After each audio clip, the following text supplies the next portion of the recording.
जादुई राखी। गांव में करिश्मा नाम की एक छोटी सी बच्ची रहा करती थी। करिश्मा के माँ बाप का बचपन में ही देहांत हो चुका था और करिश्मा गांव के मंदिर के पास रहा करती थी।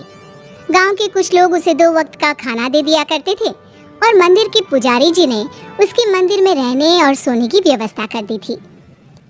अरे करिश्मा बेटा, आज सुबह से इतनी उदास क्यों बैठी हो?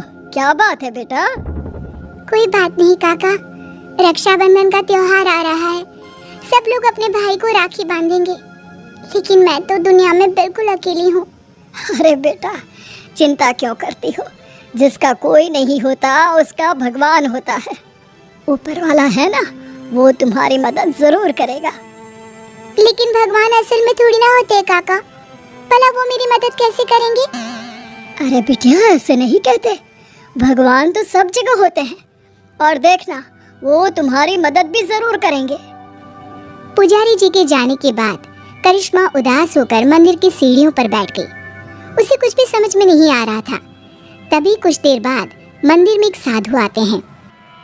क्या बात है बेटा, तुम ऐसे चुपचाप क्यों बैठी हो? क्योंकि मैं बहुत उदास हूँ। इस दुनिया में मेरा कोई नहीं, मैं बिल्कुल अकेली हूँ। अरे तुम्हें उदास होने की कोई जरूरत नहीं है। ये देखो, मेरे पास एक बहुत सुंदर फूल है।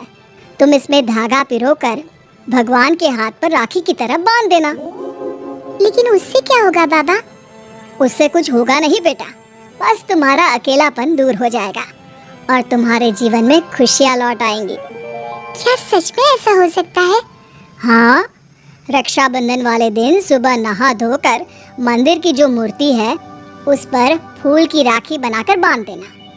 इतना कहकर साधु वहाँ से चले गए। अब तो करिश्मा बस हर दिन रक्षाबंधन के दिन का इंतजार करने लगी। 2-3 दिन इसी तरह बीत गए और रक्षाबंधन आ गया। करिश्मा सुबह सुबह नहाकर उस फूल में धागा पिरोकर भगवान के मंदिर पहुंची और उसने वो राखी भगवान की मूर्ति को बांधी। ठीक उसी वक्त वहाँ पर करिश्मा से कुछ साल बड़ा एक लड़का आया और उसने अपना नाम किशन बताया। अरे करिश्मा, तुम्हारी राखी तो बहुत सुंदर है। क्या ऐसी राखी तुम मेरी कलाई पर भी बांध सकती हो? वो क्या है ना, मेरी कोई बहन नहीं है। लेकिन ये राखी में जो फूल लगा हुआ है वो मुझे किसी साधु बाबा ने दिया था और मेरे पास दूसरा कोई फूल नहीं है। लेकिन मुझे तो तुम्हारे हाथ की बनी हुई राखी ही चाहिए, कहीं से भी लेकर आओ। अब मैं क्या करूं? भगवान ने बड़ी मुश्किल से मेरे जीवन में किसी को भेजा है। अगर मैंने किशन को राखी नहीं बांधी तो वो नाराज होकर चला जाएगा। सोचते सोचते करिश्मा मंदिर के बगीचे में पहुंची और वहां से उसने फूलों की मदद से एक सुंदर सी राखी बनाई और मंदिर में पहुंची। ये देखो किशन, मैंने तुम्हारे लिए बहुत सुंदर राखी बनाई है। नहीं, मुझे वही राखी चाहिए जो तुमने भगवान को बांधी है। लेकिन ये कैसे हो सकता है? वो राखी तो मैं भगवान की मूर्ति को बांध चुकी हूँ। तो कोई बात नहीं, वहाँ से वो राखी उतार कर तुम मुझे बांध लो और ये जो नई राखी तुमने बनाई है वो ले जाकर भगवान को बांध दो। किशन के बार बार जिद करने पर करिश्मा ने ऐसा ही किया। जैसे ही करिश्मा ने किशन की कलाई पर राखी बांधी, देखो, अब तुम्हें मुझसे कोई गिफ्ट लेना होगा। जब भी कोई बहन अपने भाई की कलाई पर राखी बांधती है तो बदले में उसे कोई ना कोई तोहफा लेना ही पड़ता है। लेकिन मुझे तो कुछ नहीं चाहिए। लेकिन अब तुम्हारा भाई आ गया है ना, अब से तुम्हें किसी के आगे हाथ फैलाने की जरूरत नहीं है। चलो, मैं तुम्हारे नए घर में लेकर चलता हूँ। करिश्मा किशन के पीछे पीछे चल दी। कुछ ही दूरी पर एक बहुत सुंदर सा छोटा सा घर बना हुआ था। देखो करिश्मा, आज से ये तुम्हारा घर है। ये समझ लो कि तुम्हारे भाई ने तुम्हें रक्षाबंधन का तोहफा दिया है। ये घर तो बहुत सुंदर है, मैं यहाँ पर रह सकती हूँ? हाँ हाँ, बिल्कुल रह सकती हो। इतना कहकर किशन वहाँ से चला जाता है और करिश्मा अपने घर में रहने लगती है। उस घर में खाने पीने की सारी चीजें थी। करिश्मा बहुत खुश थी और गांव के लोग भी खुश थे। करिश्मा को रहने के लिए एक जगह जो मिल गई। कुछ दिनों के बाद किशन करिश्मा के घर आता है। देखो करिश्मा, ये तो जादू हो गया। तुम्हारी बनाई हुई राखी तो सोने के कंगन में बदल गई। लेकिन ऐसा कैसे हो सकता है? मैंने जो राखी बांधी थी वो तो एक साधारण सा फूल था।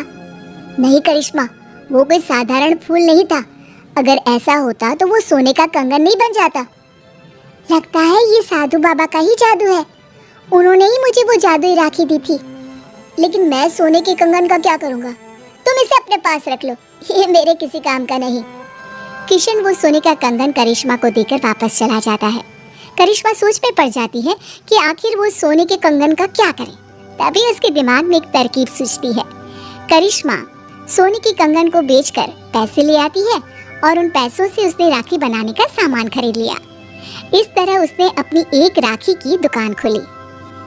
अरे वाह करिश्मा, तुम्हारी राखी तो बहुत सुंदर है। सारी राखियां मैं खुद अपने हाथ से बनाती हूँ और ये ज्यादा महंगी भी नहीं है। हाँ, ये बात तो बिल्कुल सच है। तुम्हारी राखी बहुत सस्ती और सुंदर है। सही कह रहे हो भाई। करिश्मा की बनाई हुई राखियां इतनी खूबसूरत होती है कि हम जिसे भी देते हैं वो खुश हो जाते हैं। अब दूर दूर से लोग करिश्मा की बनाई हुई राखियां खरीदने आने लगे और करिश्मा की राखियों की दुकान बहुत अच्छी चल पड़ी। एक दिन फिर से किशन लौट कर आता है। करिश्मा, मैं तुम्हें एक बात बताना चाहता था। हाँ बताओ ना भैया, क्या बात है? देखो करिश्मा, मैं उन साधु बाबा का ही एक शिष्य हूँ और उन्होंने ही मुझे तुम्हारे पास भेजा था। वो तुम्हारे बारे में जानना चाहते थे कि तुम कितनी ईमानदार हो। इसीलिए वो सोने का कंगन मैंने तुम्हें दिया था और तुमने उस सोने के कंगन का उपयोग एक अच्छे काम में किया है।